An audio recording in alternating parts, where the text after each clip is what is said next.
Hey guys, मेरा नाम आनंद है और आप देख रहे हैं कोडेटअप। आज के इस वीडियो में बात करने वाले हैं सी के एक नए प्रोग्रामिंग के कंसेप्ट के बारे में और वो प्रोग्रामिंग कंसेप्ट है एरे ऑफ स्ट्रक्चर। ठीक इसके पहले वाली वीडियो में मैंने आपको बताया है कि स्ट्रक्चर्स का इंट्रोडक्शन क्या है, स्ट्रक्चर्स को हम कैसे प्रोग्रामेटिकली इंप्लीमेंट करते हैं। और आज की इस वीडियो में हम ये जानने वाले हैं कि अगर एरे ऑफ स्ट्रक्चर को हमें इंप्लीमेंट करना हो तो हम कैसे इंप्लीमेंट करेंगे। तो चलिए स्टार्ट करते हैं।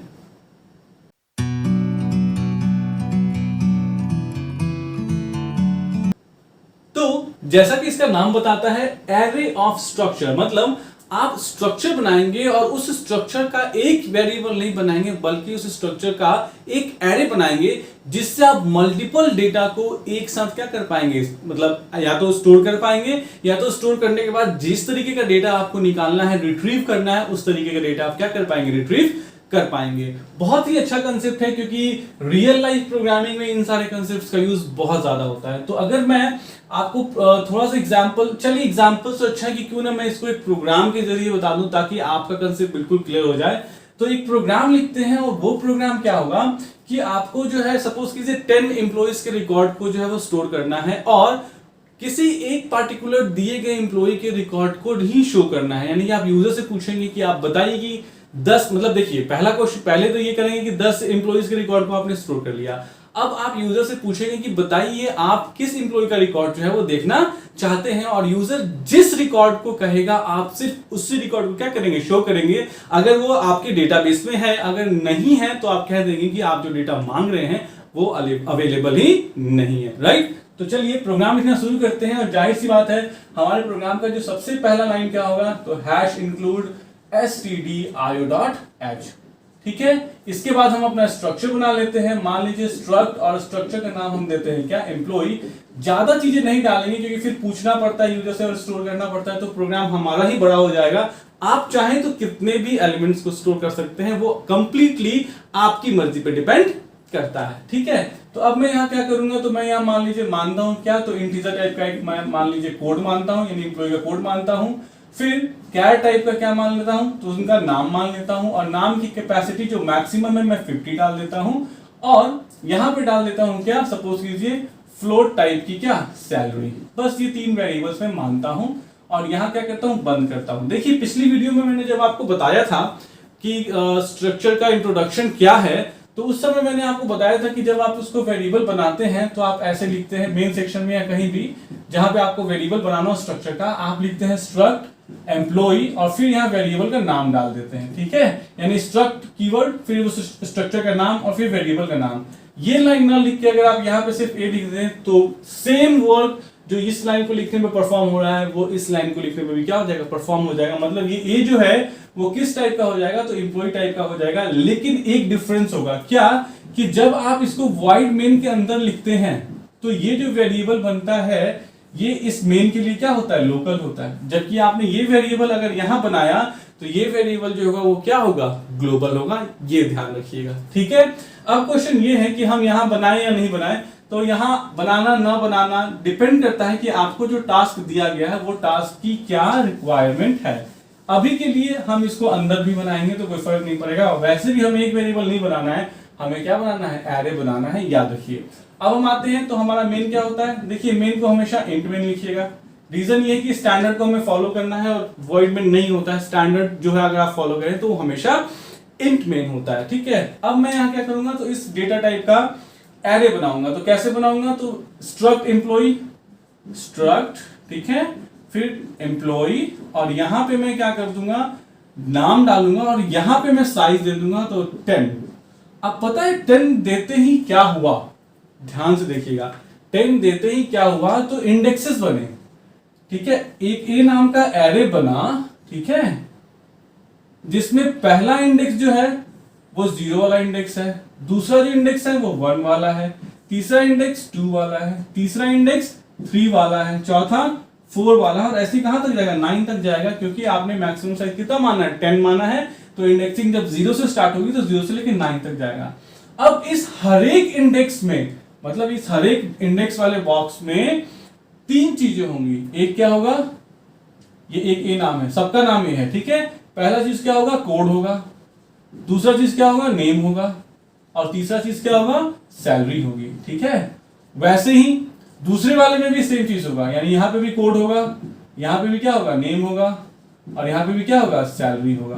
राइट, तीसरे वाले में, चौथे वाले में, हर में सेम स्ट्रक्चर क्या करेगा, रिपीट करेगा। यानी कि एक बार आपने 18 लिखा, इतना सारा कुछ अपने आप क्या हो जाएगा, क्रिएट हो जाएगा। तो जाहिर सी बात है अगर मुझे इसको एक्सेस करना है, इस वाले पार्टिकुलर इंडेक्स को, तो मैं क्या लिखूंगा, मैं लिखूंगा a of 0 डॉट क्या, कोड।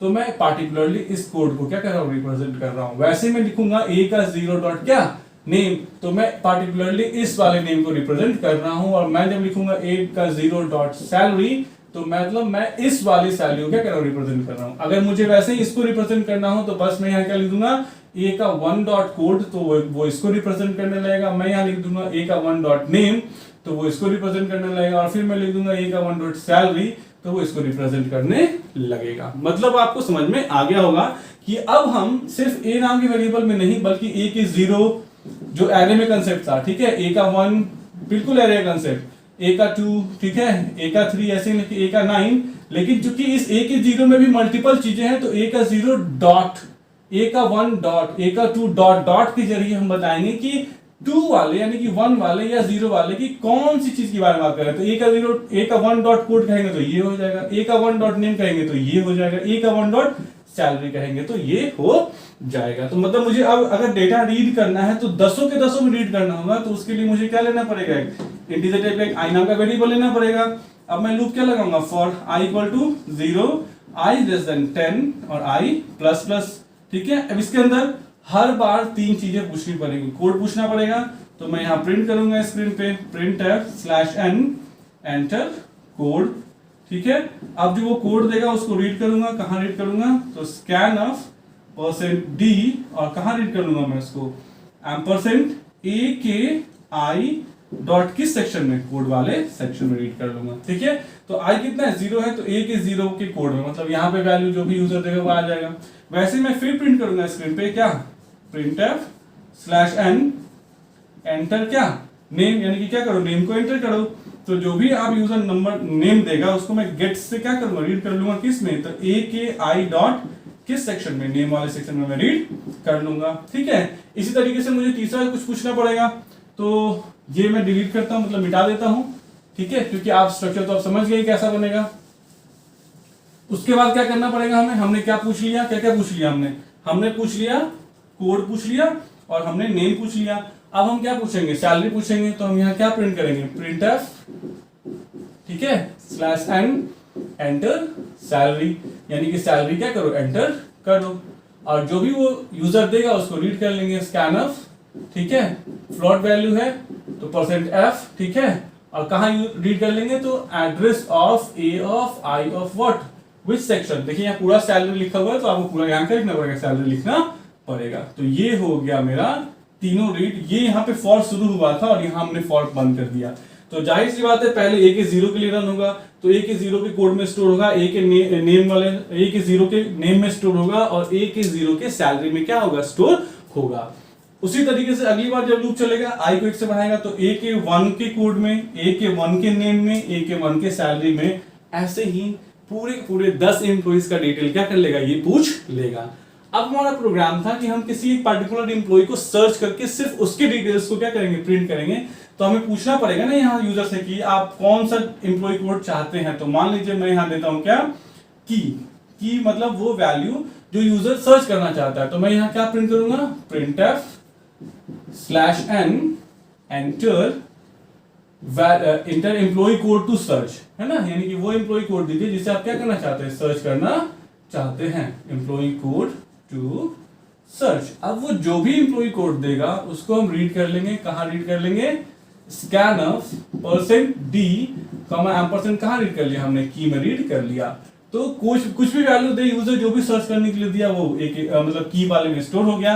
अब हम सर्च करने का काम शुरू करेंगे, तो हम एक फ्लैग लेते हैं और फ्लैग को सेट कर देते हैं 0 पे।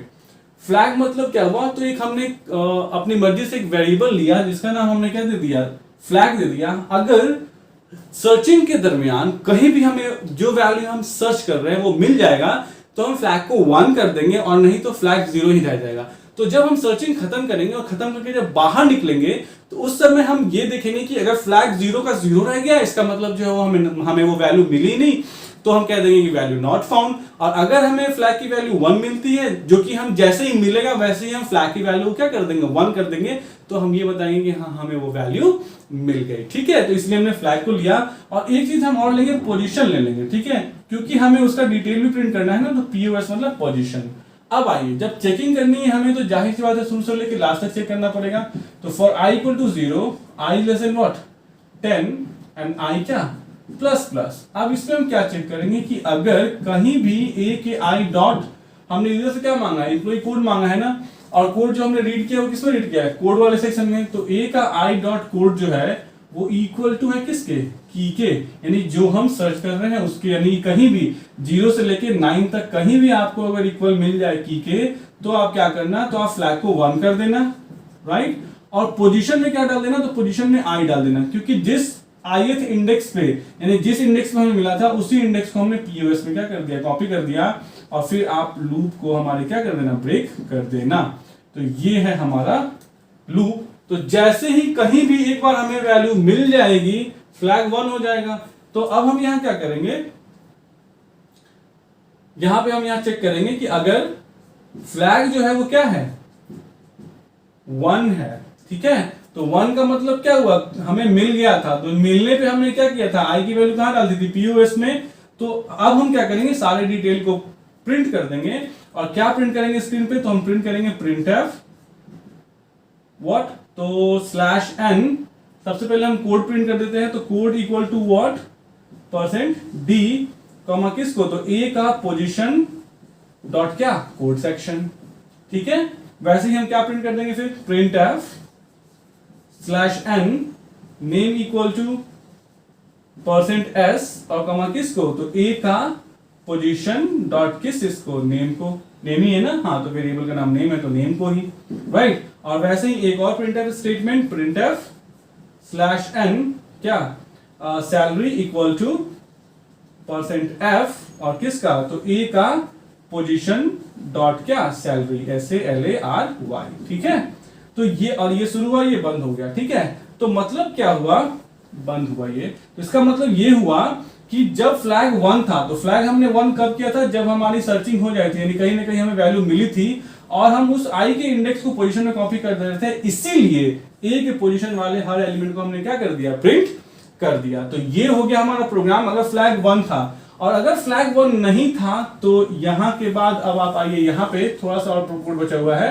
एल्स, और यहां पे क्या प्रिंट कर देते हैं आप, printf /n search value not found, यानी जो आप सर्च कर रहे हैं नहीं मिला, वो सर्च वैल्यू नॉट फाउंड, यानी सर्च वैल्यू नहीं मिला। ठीक है, और यहां से आप कर देते क्या, रिटर्न 0, और ये मेरा प्रोग्राम अब बंद हो जाता।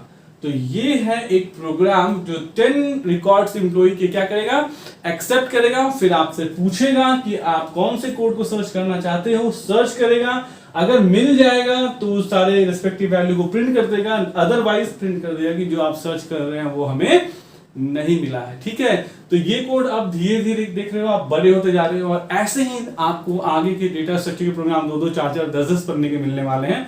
धीरे धीरे अब आप प्रोग्रामिंग की रियल फील्ड में एंट्री कर रहे हो। तो आई होप आपको ये वीडियो पसंद आई होगी, अगर आई है तो प्लीज लाइक, सब्सक्राइब और शेयर कीजिए। Thanks for watching the video, thanks.